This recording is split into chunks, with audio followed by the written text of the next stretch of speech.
Commander Thekvar stood 8 feet tall on the bridge of his warship, his natural armor plating gleaming under the blue lights. His species, the Zalari, had ruled this sector of space for over 3,000 years. They were born warriors with thick shells that could stop most energy weapons and strength that could crush steel with bare hands. Today felt like any other day of conquest. The sensors had detected 5 small ships drifting near the edge of Zalari space. The vessels looked primitive and weak, nothing like the advanced warships the Zalari were used to fighting. Intelligence reports suggested these belonged to a new species called humans. "Sir, the alien vessels are not responding to our warnings," reported his second-in-command, Officer Grekdar. "They continue moving through our territory." Thekvar nodded. This was standard procedure. New species always tried to test Zalari resolve. They would learn quickly, just like all the others. A swift attack would make them surrender, and then the Zalari could add another weak race to their empire.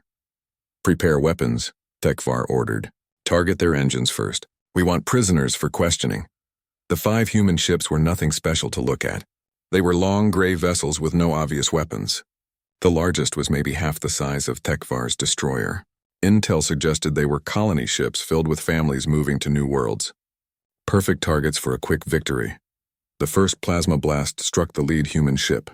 Thekvar expected to see surrender signals immediately. Instead, something strange happened. The damaged ship turned toward his fleet and accelerated. "Sir, they're coming straight at us," Grekdar said, confusion clear in his voice.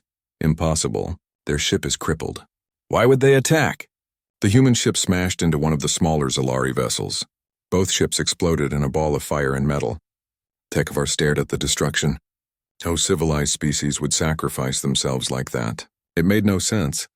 "The other human ships are also turning toward us, sir," the weapons officer reported. "They're transmitting something on all frequencies. Put it on speakers." A human voice filled the bridge, speaking in broken Zalari language. "Warning to all human ships. Enemy contact in Sector 7. Ships are heavily armed. Use ramming speed if weapons fail. Do not let them take prisoners. Repeat, do not let them take prisoners." Thekvar felt a chill run down his spine. These creatures were telling their own people to die rather than surrender. What kind of species would choose death over capture? The second human ship crashed into another Zalari vessel. This time, Thekvar saw something that made his blood freeze. Just before impact, the human ship released small objects. They were escape pods, but instead of fleeing, they were heading straight for his command ship. "Shoot down those pods," he shouted. Most of the pods were destroyed, but 3 made it through. They crashed into the hull of Thekvar's ship and burned through the armor with some kind of acid. Alarms screamed throughout the vessel as atmosphere leaked into space. "Boarding parties," Grekdar yelled. "Humans are inside the ship." Thekvar grabbed his plasma rifle and headed for the breach points. This was unthinkable. The humans had no chance of winning this fight, yet they kept attacking. Their ships were destroyed, their people were dying, but they refused to stop. The first human Thekvar saw was small, maybe 5.5 feet tall, wearing a simple spacesuit. The creature should have been no match for a Zalari warrior, but when Thekvar fired his weapon, the human moved with surprising speed. The tiny being rolled behind cover and threw something at him. The explosion knocked Thekvar backward. His armor saved his life, but his weapon was destroyed. The human appeared over him, holding some kind of metal rod with sharp points welded to it. The creature's eyes were visible through the helmet, and what Thekvar saw there terrified him. There was no fear in those eyes, no hesitation, only cold determination and something else, something that looked like anger mixed with joy. This human was enjoying the fight. Before the human could strike, Grekdar shot the creature from behind. But as it fell, the human activated something on its belt. Another explosion, smaller this time, but it damaged important ship systems. "They're destroying themselves rather than being taken alive," Grekdar said. "All 3 boarding parties have done the same thing." The remaining human ships were gone now, either destroyed or crashed into Zalari vessels. But the cost had been higher than expected. 3 Zalari ships were heavily damaged, and 1 was completely destroyed. For such a small enemy force, they had done remarkable damage. "Sir, we're receiving a transmission from the largest human ship before it was destroyed," the communications officer reported. "It's not directed at us. They were sending data back to their home worlds." "What kind of data?" "Everything, sir. Our ship designs, our weapons, our tactics. They recorded the entire battle and transmitted it all. Tekvar felt sick. These humans had never intended to win this fight. They had been gathering intelligence from the very beginning. They had sacrificed 5 ships and hundreds of lives just to learn about Zalari military capabilities. "Sir, we have survivors," a security team reported. "We found 12 humans in the wreckage. They're all injured but alive. Bring them to the interrogation rooms. We need to learn about these creatures." The first human prisoner was a female, barely reaching Tekvar's chest. She had burns on her face and a broken arm, but she sat straight in the chair and stared directly at him. Most species looked away when facing a Zalari interrogator. This one seemed to be studying him. "What is your species' military strength?" Tekvar asked. The human smiled. It was not a pleasant expression. "You attacked civilian ships," she said in perfect Zalari. "Families with children. Do you really think we'll just forget about that? You entered our space without permission. We had every right to defend our territory." "Defend?" The human laughed. "You destroyed unarmed colony ships. In our language, we have a word for that. We call it murder." Tekvar leaned forward. "Your ships fought back. They attacked my vessels. Of course they did. When someone attacks our families, we fight back. That's what humans do. We fight back. Tell me about your military forces. How many ships do you have? What weapons?" The human was quiet for a long moment. Then she spoke, and her words would haunt Tekvar for the rest of his life. "You want to know about our military? I'll tell you something. Those ships you destroyed today, they weren't military vessels. They were families moving to new homes. Teachers, farmers, children, and you killed them all." She leaned forward, her eyes burning with hatred. "But now you've done something very stupid. You've shown humans that your species kills innocents. Do you know what happens when humans decide that another species is evil? Do you know what we do to our enemies?" Tekvar said nothing. He was beginning to suspect that he didn't want to know. "We study them. We learn everything about them. And then we destroy them completely. Not just their military, everything, every ship, every world, every last one of them." The human smiled again. "Congratulations, Commander. You just declared war on the most dangerous species in the galaxy, and we're going to make sure you regret it." General Vraktos read the report from Commander Tekvar 3 times before he believed it. 5 primitive human ships had destroyed 1 Zalari vessel, and badly damaged 3 others. The humans had fought like madmen, choosing death over surrender. Worse, they had transmitted detailed intelligence about Zalari military capabilities to their home worlds. "This is impossible," Vraktos muttered to his aide. "No civilized species fights this way." "Sir, should we send reinforcements to the border?" the aide asked. "Reinforcements? Against refugees and cargo ships?" Vraktos laughed. "Double our patrols, but don't waste resources. These humans will learn to respect Zalari power soon enough." 3 weeks later, the second attack occurred. Human ships had been spotted in the Kethmar system, near a Zalari mining colony. The local commander, Captain Gorthol, led 6 destroyers to intercept them. He expected an easy victory against the 7 human vessels. The battle lasted 4 hours. When it ended, 2 Zalari ships were destroyed and all 7 human vessels were gone. But the mining colony was also gone, reduced to burning wreckage on the planet's surface. Captain Gorthol survived, but his report made no sense. The humans had split into 3 groups. One group attacked his ships directly, using the same ramming tactics as before. The second group headed straight for the planet and bombed the mining facilities. The third group had done something unthinkable. They had attacked the civilian evacuation ships. They targeted non-combatants, Gorthol reported to General Vraktos via subspace communication. They destroyed ships carrying Zalari families. "Women and children, sir!" They killed them all. Vraktos felt his world shift. In 3,000 years of Zalari expansion, no enemy had ever deliberately targeted civilians. War was a contest between warriors, not a slaughter of innocents. There were rules, traditions that all civilized species followed. "You must be mistaken, Captain. Perhaps their weapons malfunctioned." "No, sir. We intercepted their communications. They were coordinating the attack on civilian targets. They called it making the enemy pay for what they did to our families." The reports kept coming. Human ships appeared throughout Zalari space, always in small groups, always targeting things the Zalari thought were safe. Supply convoys, mining operations, communication stations, even medical facilities. Nothing was off limits to human attack. Each battle followed the same pattern. The humans would study Zalari tactics during the fight, adapt their strategies in real time, then transmit everything they learned to other human forces. They treated every engagement as a learning experience, even when they were losing. Commander Thekvar, now promoted after his successful first contact, led a task force to hunt down human raiders in the Veltar sector. He found them attacking a Zalari research station. This time he was ready for their suicide tactics. All ships maintain distance, he ordered. Don't let them get close enough to ram us. The humans seemed to understand this. Instead of charging forward, they spread out and used hit-and-run attacks. One human ship would dart in, fire a few shots, then retreat, while another attacked from a different angle.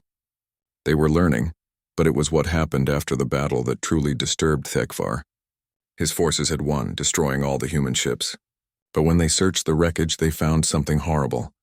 The humans had captured 3 Zalari researchers before destroying the station. The prisoners were found dead, but not from the battle. They had been killed recently, just before the human ships were destroyed. And they had been tortured. Why would they do this? Thekvar asked his medical officer, who was examining the bodies. What could they learn from torturing scientists? I don't think they were trying to learn anything, sir, the doctor replied. Look at how they were killed. This wasn't interrogation. This was revenge. Revenge for what? For what we did to their civilians, sir. Remember the first attack? We captured human prisoners. Maybe they think we tortured them. Thekvar remembered the human female who had promised that her species would make the Zalari regret attacking them. At the time, he had thought it was just angry words from a defeated enemy. Now he was beginning to understand that humans meant exactly what they said. The war was spreading beyond Zalari space. Other galactic civilizations were taking notice. The Ethereal Collective, a race of telepathic beings who rarely involved themselves in physical conflicts, sent observers to study the human Zalari war. Their report reached the Galactic Council within days, and it terrified everyone who read it. The humans are unlike any species we have encountered, wrote Mindseeker Talneth, the lead observer. Their thought patterns during combat are chaotic, violent, and completely resistant to our psychic influence. Most species experience fear, doubt, or hesitation in battle. Humans experience something we can only describe as focused rage. More disturbing is their approach to warfare. Other species fight to win territory, resources, or political advantage. Humans fight to completely destroy their enemies. They do not seek victory. They seek extinction of the opposing force. We strongly recommend that the Council establish protocols for dealing with this species. They represent a level of military threat we have never before encountered. The Vorthak Empire, a collection of 1,000 worlds known for their strategic brilliance, began their own analysis of human military capabilities. Their conclusion was even more frightening. Humans study war the way other species study science, reported Admiral Kelmthera to the Vorthak High Command. They have detailed records of every conflict they have ever fought, dating back thousands of years. They analyze failures, improve tactics, and share knowledge across their entire military structure. Most species develop weapons and then use them. Humans develop tactics and then create weapons to fit those tactics. They think about war in ways that no other species does. If the current conflict continues, humans will eventually defeat the Zalari through pure tactical evolution. They learn faster than their enemies can adapt. General Vraktos received these intelligence reports and felt fear for the first time in his military career. The humans were not just another species to be conquered. They were something new, something dangerous. He called his senior staff together for an emergency meeting. I want recommendations for ending this conflict quickly, he announced. We need to crush these humans before they become a real threat. Sir, perhaps we should consider negotiation, suggested his intelligence chief. We could offer them territory in exchange for peace. Negotiate? With barbarians who torture prisoners and kill civilians? Never. Then we need a massive assault, sir. Throw everything we have at their homeworlds. End this before they can adapt to our full military capabilities. Vraktos nodded. It was time to show these humans what happened when they challenged the Zalari Confederation.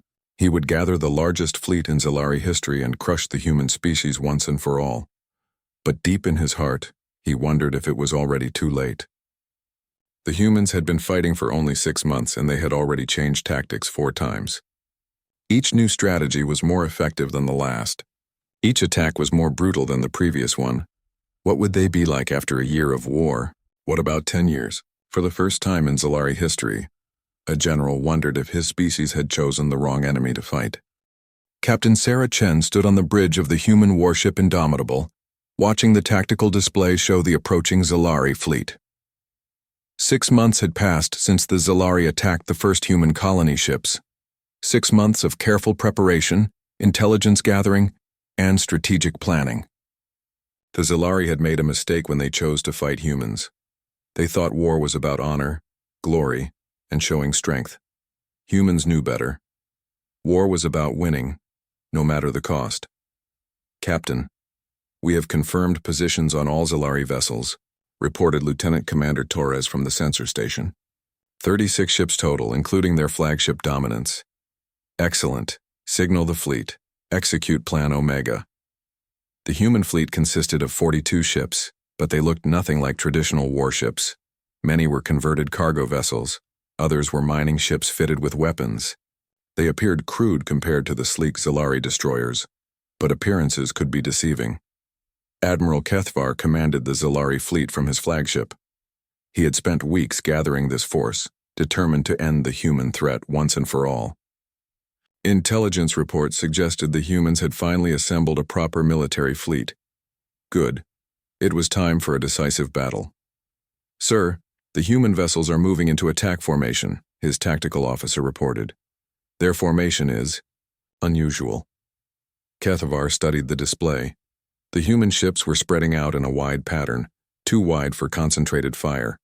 It looked like a mistake, the kind of error inexperienced commanders made. They're trying to surround us, he said with amusement. They don't understand that their small ships can't match our firepower. Begin the attack. The Zalari fleet moved forward in their traditional battle formation, a spear point designed to punch through enemy lines with overwhelming force.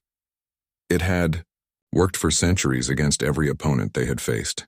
The first exchange of fire confirmed Kethvar's confidence. Zalari weapons tore through human shields and armor with ease. 3 human ships were destroyed in the opening minutes, but something was wrong. The humans weren't retreating or trying to surrender. Instead, they kept spreading out, forcing the Zalari to split their attention across multiple targets. Sir, the human ships are using some kind of new weapon, the tactical officer reported. It appears to be launching small objects at our vessels. Missiles? Our point defense systems can handle any missile attack. No, sir, not missiles. They're launching chunks of metal, rocks, anything they can find. Our point defense isn't designed to stop that many small objects. Captain Chen watched as her plan unfolded exactly as designed. The Zalari were focused on using their superior weapons technology, but humans had learned something important from studying Zalari tactics. The enemy ships had powerful shields and armor in the front, but they were vulnerable from the sides and rear. Phase 2, she ordered. All ships execute ramming protocol. What happened next would be talked about in galactic military academies for centuries. Half the human fleet suddenly accelerated toward the Zalari ships, not to engage in normal combat, but to crash into them. But these weren't suicide attacks like before. These ships were loaded with explosives designed specifically for ramming.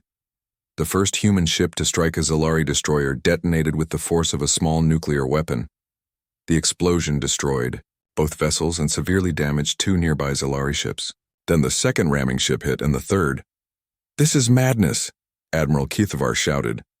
They're destroying their own fleet. But that wasn't what was happening. While half the human fleet sacrificed themselves in ramming attacks, the other half was moving into position for the real assault. The explosions had disrupted Zalari formations and damaged their shields. Now the remaining human ships attacked from multiple directions at once. Captain Chen's ship led the charge against the Zalari flagship. Her vessel was smaller and less powerful, but it was fast and maneuverable. She used tactics that no civilized species would consider, flying so close to Zalari ships that they couldn't use their main weapons without risking damage to themselves. Captain, incoming transmission from the Zalari Admiral, the communications officer reported. Put him on screen. Admiral Kethvar appeared on the main display, his armor cracked and his face showing fear for the first time in his military career. Human Commander, I demand that you cease this barbaric assault and surrender according to the rules of civilized warfare. Sarah Chen smiled coldly. Admiral, you made a mistake when you attacked our civilians. Humans don't follow your rules. We make our own. This is not how wars are fought. There are protocols, traditions that all species must respect. Your species gave up the right to civilized treatment when you murdered human families. This is how humans fight war, Admiral. We don't stop until our enemies are completely destroyed. The transmission ended, and Chen turned to her weapons officer. Target their flagship's life support systems. I want them to understand exactly how helpless they are. The battle continued for 3 more hours. By the end, 31 of the 36 Zalari ships were destroyed or disabled. The human fleet had lost 28 vessels, but they had achieved something unprecedented in galactic history. They had completely defeated a superior force through tactics that no other species would have considered. But the real shock came after the battle ended. The surviving Zalari ships received a transmission from Captain Chen, broadcast on all frequencies so that any nearby civilizations would also hear it. This message is for the Zalari Confederation and any other species considering hostile action against humanity. Today you learned what happens when you attack human civilians. This was not a battle for territory or resources. This was punishment. We know where your homeworlds are located. We know the positions of your colonies, your military bases, your government centers. We have been watching and learning for 6 months, and now we're coming for all of them. Any species that wants to avoid sharing the Zalari's fate should remember this. Humans do not fight wars to win territory. We fight wars to completely eliminate threats to our people. Surrender now, or face total extinction. The message terrified listeners across the galaxy. But what happened next was even worse. 3 days after the battle, human ships appeared in the Zalari home system. Not a massive fleet, just a dozen vessels. But they weren't there to fight. They were there to demonstrate something. The humans used a captured Zalari ship as a weapon, accelerating it to incredible speed and crashing it into the moon orbiting the Zalari homeworld. The impact was visible. From the planet's surface, a bright flash that lit up the night sky. Then came another transmission from Captain Chen. That was a warning. The next one hits your capital city. You have 24 hours to surrender unconditionally. The message that followed this demonstration spread throughout galactic civilization faster than any news had ever traveled. The humans had just threatened to destroy an entire planet by using kinetic bombardment. No species had ever considered using such a tactic. It was too brutal, too destructive, too final. But humans didn't seem to care about galactic opinion. They cared about results. Within 18 hours, the Zalari Confederation formally surrendered. The war was over, but its effects would last forever. Every military commander in the galaxy now knew that there was a species that fought without limits, without mercy, and without any regard for traditional rules of warfare. Captain Sarah Chen received the surrender message while standing on the bridge of her damaged ship. Her crew was exhausted, many were wounded, and half their fleet was gone. But they had won. "Captain, what are our orders now?" asked Lieutenant Commander Torres. Chen looked at the tactical display showing the Zalari homeworld, with its billions of inhabitants waiting to learn their fate. "Send a message to Earth. Tell them the Zalari threat has been eliminated. And make sure every species in the galaxy gets a copy of our combat recordings." "Yes, ma'am. Will we be returning home?" "Eventually. But first we're going to make sure everyone understands exactly what they saw here today. Humans don't just win wars. We end them. The galactic community would never forget the lesson they learned from watching the human-Zalari conflict. There was now a species that treated war not as politics or honor contests, but as a problem to be solved through complete destruction of the enemy, and that species was spreading across the galaxy, building colonies and expanding their territory. The question every alien civilization now asked was not whether they could defeat humans in battle. The question was whether they could avoid fighting humans at all. Dr. Kethmorn of the Celestial Republic stood before the emergency session of the Galactic Council, holding a datapad that contained the most frightening intelligence report in recorded history.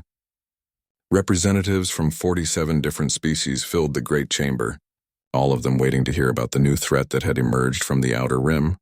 "Honored delegates," Dr. Kethmorn began, We are here to discuss the species known as humans and the implications of their recent conflict with the Zalari Confederation.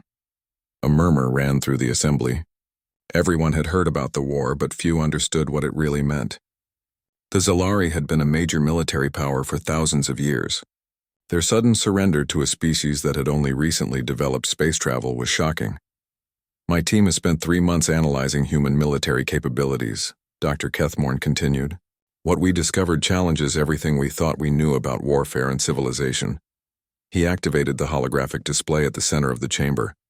Images of human ships appeared, looking crude and primitive compared to standard galactic designs.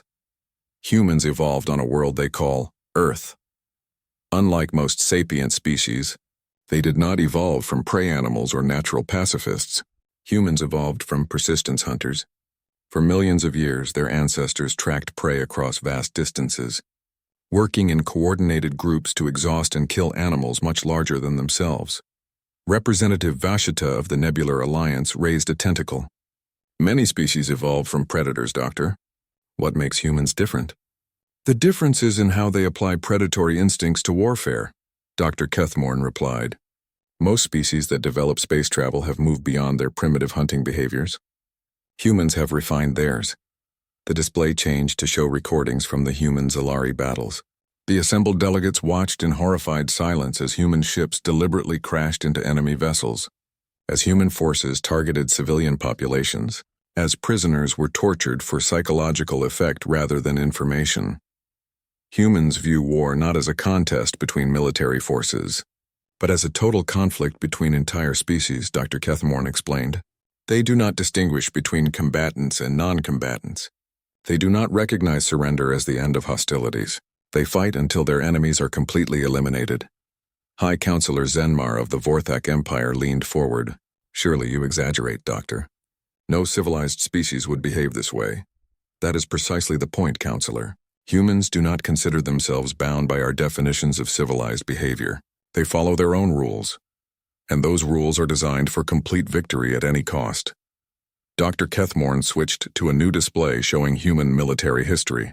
Our xenobiologists studied human records going back 8,000 years. In that time, they have fought an estimated 14,000 wars against their own species. They have developed more ways to kill each other than the rest of the galaxy combined. The chamber fell silent.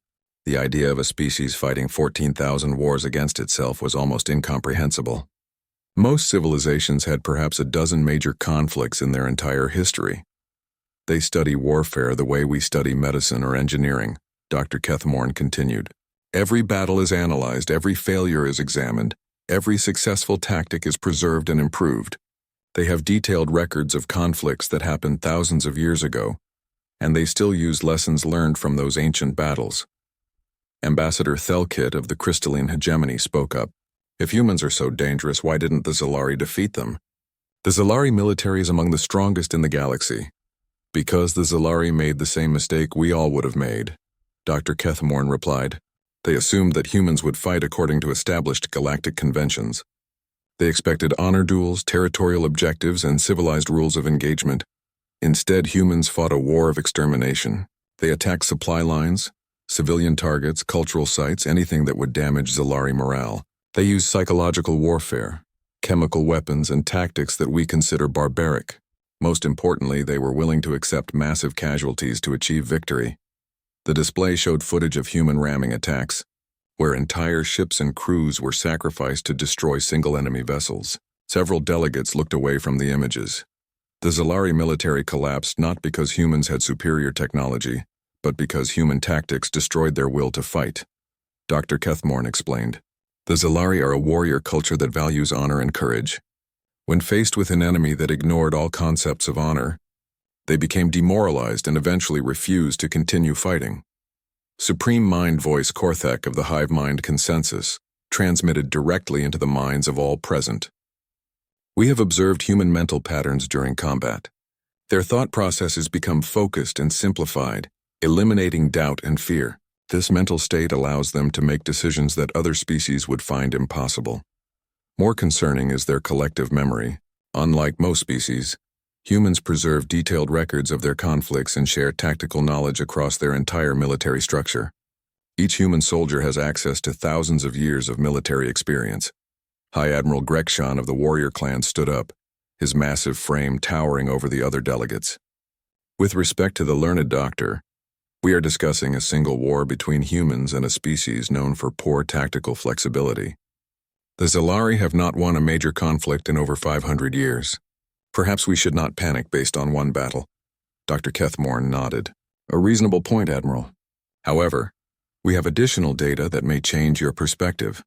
The display changed to show intelligence reports from multiple sources. Since their victory over the Zalari, humans have been contacted by 17 different species offering trade agreements, military alliances, and territorial concessions.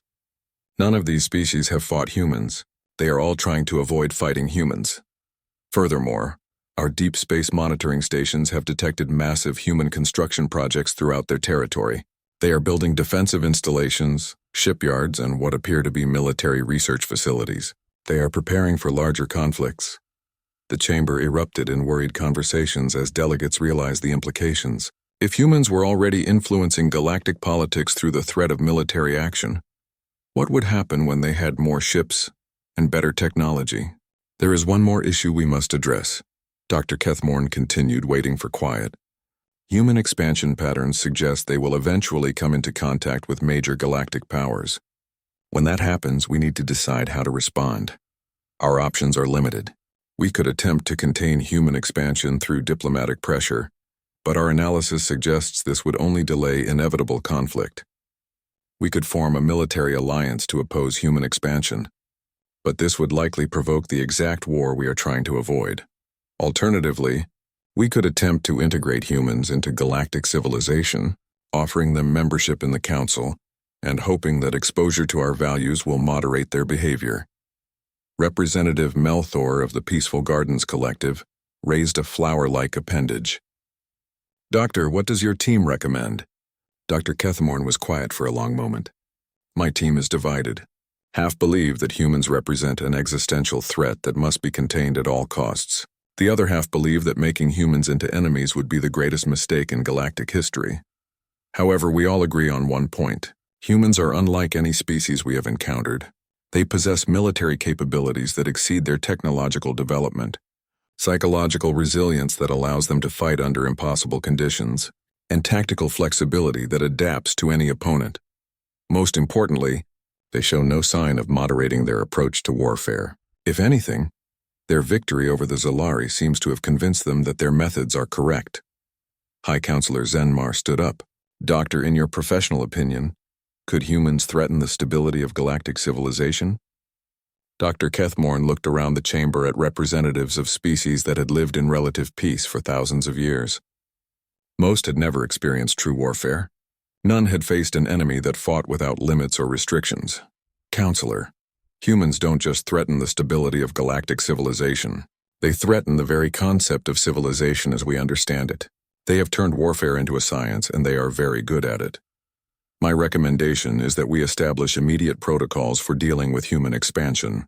We should offer them everything they want through negotiation, because the alternative is a war that we are not prepared to fight. The chamber fell silent as delegates contemplated a future where their ancient civilizations might have to submit to the demands of a species that had learned to turn violence into an art form. In the end, the Galactic Council would do exactly what Dr. Kethmorn suggested. They would offer humans everything they wanted, hoping that generosity would prevent the outbreak of a war that could destroy everything they had built over millions of years. But in the secure chambers beneath the council building, military commanders from across the galaxy were already meeting to discuss contingency plans for something they had never thought possible. The complete conquest of galactic civilization. Ambassador Elena Vasquez walked through the halls of the Galactic Council building, her footsteps echoing in corridors designed for beings much larger than humans. 2 years had passed since the Zalari surrender, and the galaxy was still adjusting to the new reality of human presence in galactic politics. Today, she would address the full council for the first time, delivering humanity's formal position on galactic relations. It was a speech that had taken months to prepare, every word carefully chosen to send exactly the right message to 47 different species. The great chamber was packed. Representatives from every major civilization had come to hear what the humans would say.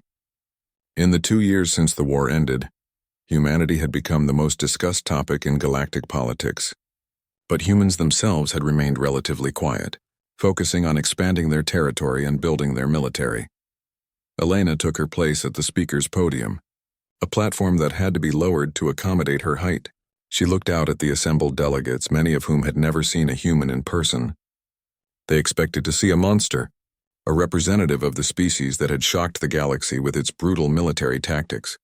Instead, they saw a calm, professional diplomat who spoke in measured tones about peace and cooperation.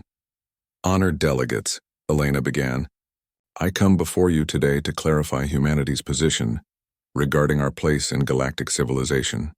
There have been many rumors and much speculation about human intentions. Today I will provide clear answers." The chamber was silent. Representatives leaned forward, straining to hear every word. "First, humanity desires peaceful relations with all galactic civilizations. We have no interest in conquest for its own sake. We do not seek to impose our culture or government on other species. We simply want to be left alone to develop our own worlds and protect our own people." Murmurs of relief rippled through the chamber. This was not what many had expected to hear. "However," Elena continued, and the chamber fell silent again, "humanity will not tolerate threats to our citizens or our territory. The Zalari learned this lesson when they chose to attack our civilian ships. Any species that makes a similar choice will face similar consequences." Elena paused, letting her words sink in. "I want to be very clear about what this means. Humanity does not start wars, but when others start wars with us, we finish them completely." Representative Colmax of the Trading Federation raised a tentacle. "Ambassador, many of our civilizations have territorial disputes and resource conflicts. How can we be certain that humans will not become involved in these conflicts?" "An excellent question," Elena replied. "Humanity follows a simple principle. We respond proportionally to threats against us. If you do not threaten human worlds or human citizens, you will never have cause to fear human military action. But if you do choose to threaten us, you should understand exactly what that choice means. We have studied every military conflict in recorded galactic history. We know the capabilities of every major fleet. We have detailed plans for warfare against any potential enemy." Elena activated a holographic display showing human territories. The expansion was impressive.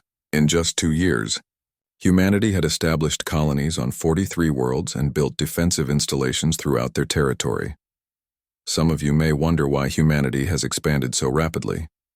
The answer is simple. We learned from the Zalari conflict that other species view us as a threat. Rather than wait for the next attack, we are ensuring that humanity has sufficient military and economic strength to deter future aggression. High Counselor Zenmar stood up. "Ambassador, the Vorthak Empire has no hostile intentions toward humanity. However, some of our colonies are located near human space. How can we ensure that territorial expansion does not lead to conflict?" Elena smiled, but it was not a warm expression. "Counselor, the Vorthak Empire has been very wise in its dealings with humanity. Your government has consistently respected our territorial claims and avoided any actions that could be interpreted as threatening. As long as this continues, humans and Vorthaks will remain at peace. However, I must remind the Council that humanity defines threats more broadly than most species. We consider attacks on our trade routes to be acts of war. We consider espionage against our governments to be acts of war. We consider any military action that could potentially harm human civilians to be acts of war." The implications of this statement were staggering. Elena was essentially declaring that any hostile action, however minor, could trigger a human military response. "Some of you may feel that these standards are unreasonable," Elena continued. "You are entitled to that opinion, but I would ask you to consider the alternative. Humanity could have responded to the Zalari attack by demanding tribute, territory, or submission. Instead, we simply eliminated the threat and moved on. We prefer this approach because it sends a clear message to the galaxy. Leave humans alone, and we will leave you alone. But threaten us and we will remove you as a threat permanently." Ambassador Thelkit of the Crystalline Hegemony spoke up. "Ambassador Vasquez, many species are concerned about human military development. Intelligence reports suggest that humanity is building weapons and ships unlike anything in galactic civilization. Can you address these concerns?" Elena nodded. I can address them very directly. Yes, humanity is developing new military technologies. Yes, we are building larger fleets and more powerful weapons. Yes, we are preparing for conflicts that may never occur. We do this because we learned an important lesson from our history. Every human war could have been prevented if potential aggressors had understood the true cost of attacking us. By demonstrating our military capabilities now, we hope to prevent future conflicts. Furthermore, human military development benefits galactic civilization as a whole. Our research has led to improvements in defensive technologies, medical systems, and industrial processes. We share these innovations freely with any species that maintains peaceful relations with us. The display changed to show technological improvements that had resulted from human military research. Medical advances, improved manufacturing techniques, better communication systems, all developments that could benefit every civilization in the galaxy. This brings me to humanity's formal proposal for galactic relations, Elena announced. We propose a system of mutual non-aggression pacts with any species that desires them. These agreements would guarantee that humanity will never initiate hostilities against your civilizations and would provide economic and technological benefits to all participants. The terms are simple. Respect human territory and citizens, and humanity will respect yours. Trade with us fairly, and we will share our technological advances. Maintain peaceful relations, and you will never have reason to fear human military action. Elena paused, looking around the chamber at representatives who were clearly relieved by what they were hearing. Then she delivered the final part of her speech. The words that would define humanity's place in galactic civilization for generations to come. However, if any species chooses to reject this proposal and pursue hostile relations with humanity, I want them to understand exactly what that choice means. The display changed to show classified footage from the HFY War, images of human ships ramming enemy vessels, of human forces attacking civilian targets, of the kinetic bombardment that had forced HFY surrender. The HFY Confederation was a major military power with thousands of years of combat experience. They had advanced technology, superior numbers, and defensive advantages. It took humanity 6 months to force their complete surrender. Since that time, we have improved our tactics, expanded our fleets, and developed new weapons. Any species that chooses to fight us today would face capabilities far beyond what the HFY encountered. Elena turned off the display and looked directly at the assembled delegates. I want to be absolutely clear about humanity's position. We offer friendship to those who treat us as friends. We offer trade and cooperation to those who deal with us fairly. We offer protection to those who ally with us. But to those who choose to be our enemies, we offer nothing but complete and total destruction. The chamber was silent for several minutes after Elena finished speaking. Then slowly representatives began to applaud. Not because they liked what they had heard, but because they understood it. Humanity had just offered the galaxy a choice: peace and prosperity, or war and extinction. Over the following months, 38 of the 47 major galactic civilizations signed non-aggression pacts with humanity. The remaining 9 maintained neutral relations, avoiding any actions that could be interpreted as threatening. But in the deepest, most secure facilities throughout the galaxy, military planners continued to work on contingency plans for something they hoped would never happen: a war against the species that had turned violence into science and warfare into art. Years later, a young diplomatic aide would ask Elena why the galaxy had accepted humanity's terms so readily. Her answer would become part of diplomatic training throughout civilized space. They accepted our terms because they understood that we weren't bluffing. When humans make threats, we mean them. When we promise consequences, we deliver them.